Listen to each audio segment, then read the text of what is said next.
अस्सलाम वालेकुम स्टूडेंट्स, कैसे हैं आप सब। आज का हमारा lecture civil procedure code order 6 rule 15 to 18 पे है।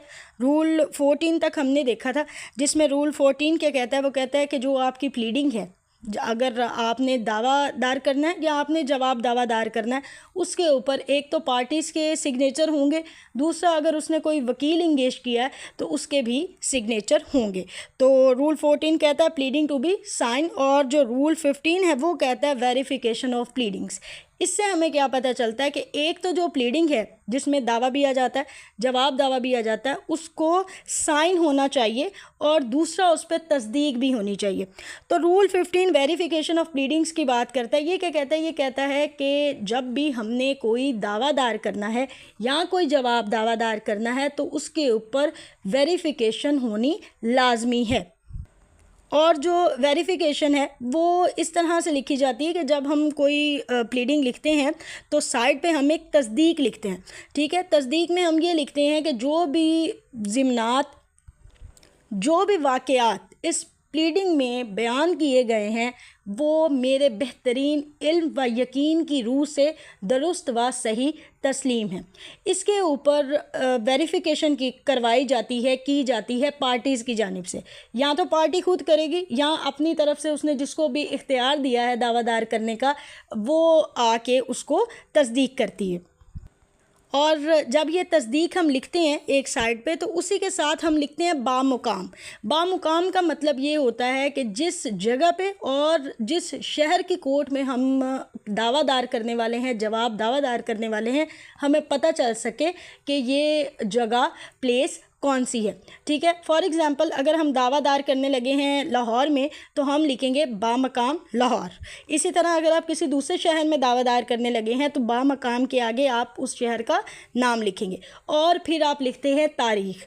ये तारीख़ हमें बताती है कि जवाब दावा या दावा किस तारीख़ को अदालत में पेश किया गया या दाखिल किया गया।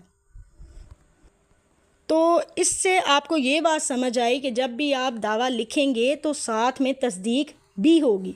और ये जो तस्दीक होती है ये एक्चुअली होती है पार्टीज़ की जानिब से। वो ये बात कंफर्म करती हैं कि जो भी बात दावे में, जवाब दावे में हमारे वकील ने लिखी है वो मेरे कहने पे लिखी है, मैंने फैक्ट्स बताए हैं और उन्हीं को ही वकील साहब ने दावे में या जवाब दावा में लिखा। ठीक है, तो ये जो वेरिफिकेशन है ये इसलिए इम्पॉर्टेंट है कि कल को अगर पार्टी आती है कोर्ट में और वो कहती है जी मुझे तो पता ही नहीं वकील साहब ने क्या लिख दिया इसमें। ठीक है, तो तस्दीक हम इसलिए करवाते हैं ताकि हमारे पास भी इस बात का सबूत रह सके कि ये जो भी मामलात हैं, जो भी इस दावे में, जवाब दावे में ज़िमनात हैं, वो तमाम के तमाम पार्टी ने बताए हैं, तभी हमने इसमें ऐड किए हैं। तो ये था इस रूल का कोर कंसेप्ट। अब हम देख लेते हैं बेड एक्ट की लैंग्वेज, जो कि आपके लॉ गेट के हवाले से इम्पॉर्टेंट है।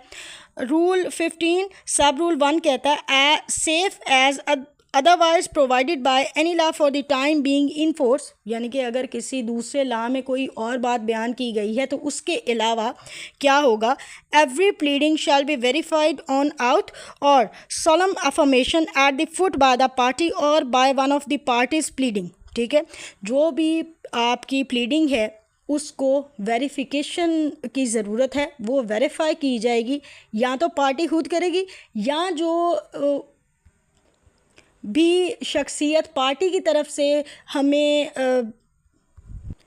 बताई जाएगी कि ये जो शख्सियत है ये मेरी तरफ से आके तमाम मामलात देखेगी कोर्ट में, तो उसकी हम तस्दीक करवाएंगे। ठीक है, और by some other person provide to the satisfaction of the court to be acquainted with the facts of the case।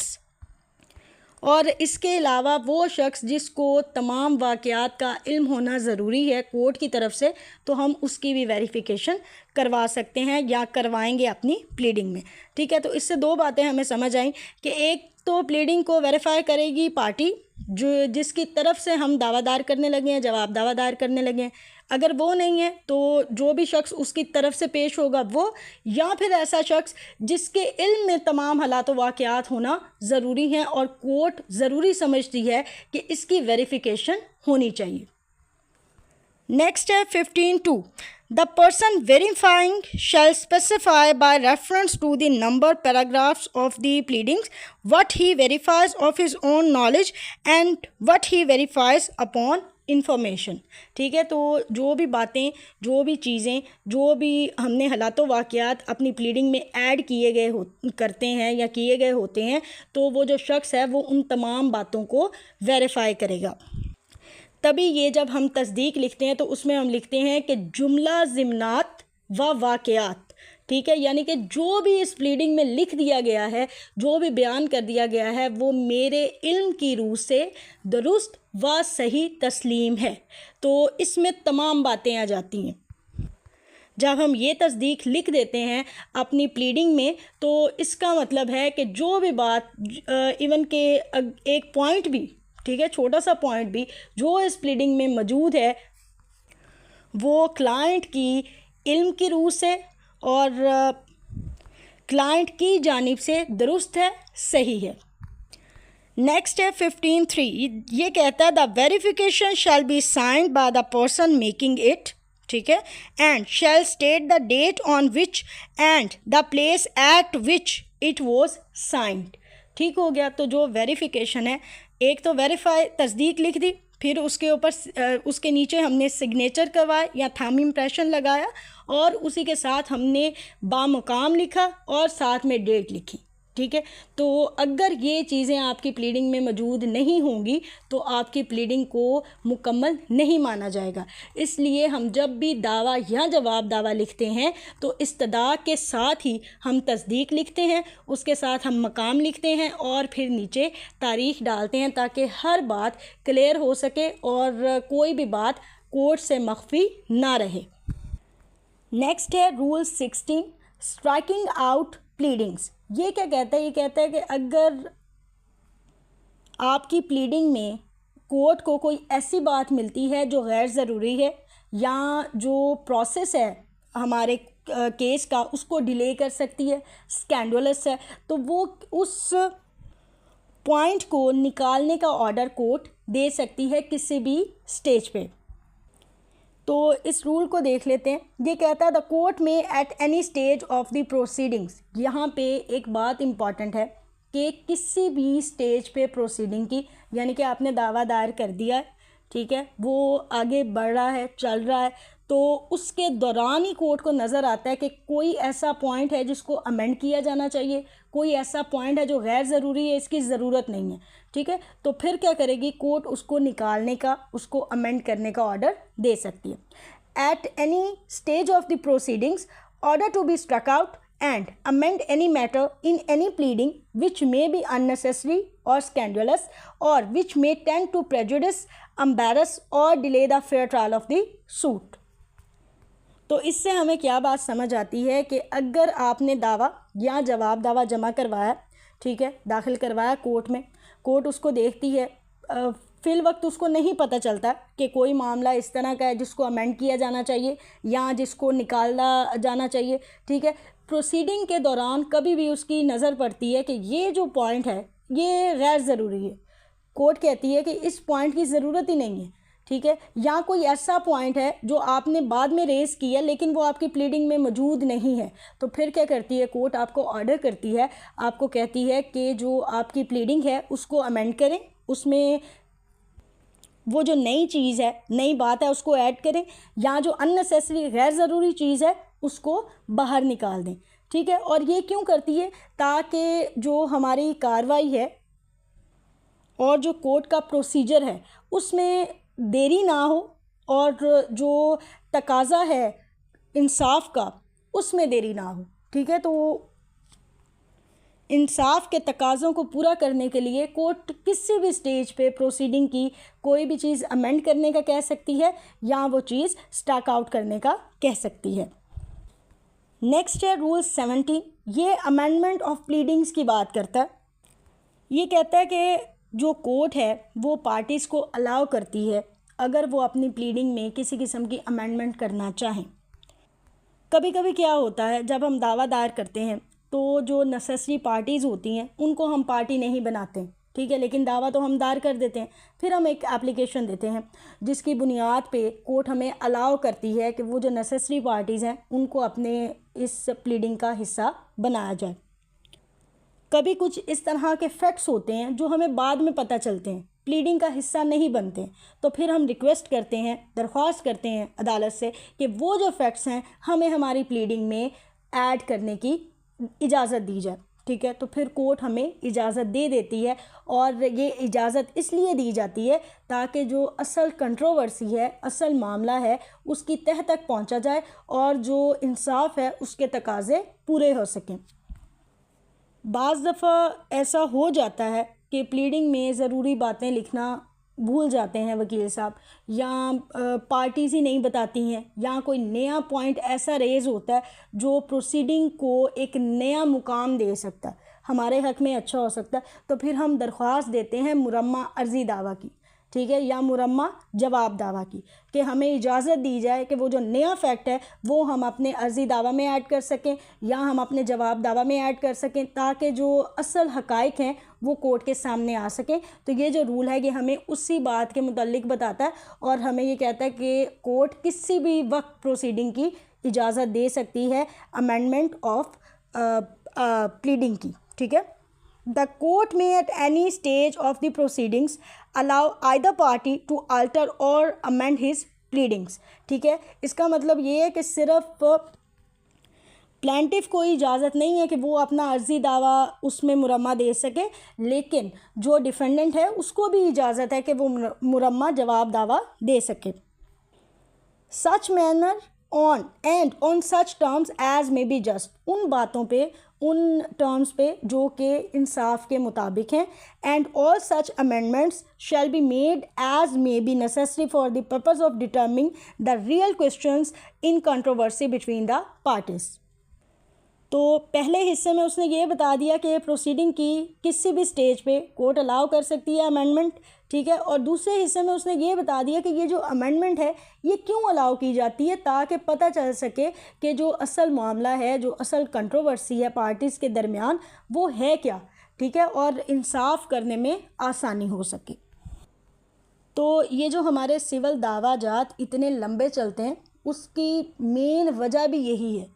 ठीक है, ज़्यादातर जो वजूहात है वो यही है कि इसमें एप्लीकेशंस बहुत दी जाती हैं, अमेंडमेंट की इतनी एप्लीकेशन दी जाती है कि वो दावा लंबे से लंबा चलता रहता है। तो ये जो रूल है ये उसी अमेंडमेंट की बात करता है, और प्लीडिंग्स की बात करता है, तो दोनों इसमें कवर हो जाते हैं। नेक्स्ट है rule 18, failure to amend after order. ये रूल क्या कहता है? ये रूल कहता है कि हमने दरख्वास्त दी कोर्ट में कि हमें हमारी जो प्लीडिंग है, चाहे आपका जवाब दावा है या आपका दावा है, उसमें आपने एप्लीकेशन दी मुरम्मा की, ठीक है, आप कहते हैं कि फ़लाँ जो बात है वो हमें लिखने की इजाज़त दी जाए। कोर्ट ने आपके हक़ में वो इजाज़त दे दी। अब आपका ये फ़र्ज़ है, आपका ये काम है कि जितनी जल्दी हो सके आप वो जो अमेंडेड अर्ज़ी दावा है या अमेंडेड जवाब दावा है उसको कोर्ट में दाखिल करवाएं। ठीक है, अगर आप नहीं करवाते हैं तो फिर जो कोर्ट है वो आपको इजाज़त नहीं देगी कि आप मुरम्मा दाखिल करवा सकें। उसके लिए फिर हम अपील में चले जाते हैं, वो एक अलग मैटर है, लेकिन जो कोर्ट है आपको दिए गए टाइम के बाद जो मुरम्मा है दाखिल करवाने की इजाज़त नहीं देगी। ठीक है, जो भी आपकी अमेंडमेंट है उसको दाखिल करवाने की इजाज़त नहीं देगी। और फॉर एग्ज़ाम्पल कोर्ट आपको टाइम नहीं बताती है, वो ऑर्डर दे देती है लेकिन टाइम लिमिट नहीं बताती है कि हफ़्ते में या 15 दिन में या 1 महीने में, जो भी है आपको टाइम लिमिट नहीं बताई जाती है। तो ये जो रूल है ये हमें टाइम बताता है कि 14 दिन के अंदर अंदर पार्टी को मुरम्मा दाखिल करवाना है कोर्ट में। अगर वो ऐसा नहीं करती है तो फिर उसको दोबारा से इजाज़त नहीं मिलेगी।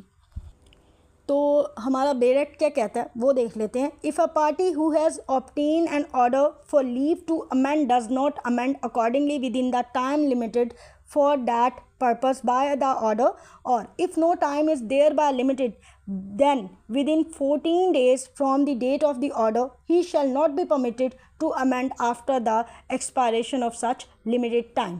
ठीक है, वही बात है कि अगर एक पार्टी ने लीव ले ली है, इजाज़त ले ली है अमेंड करने की, अपने अर्ज़ी दावा को या जवाब दावा को और वो उस टाइम लिमिट के अंदर दाखिल नहीं करवाती है, और अगर कोई टाइम लिमिट बयान नहीं की गई है तो ये रूल कह रहा है 14 दिन के अंदर अंदर उसको वो जो तरमीम है मुरम्मा वो उसको जमा करवाना है।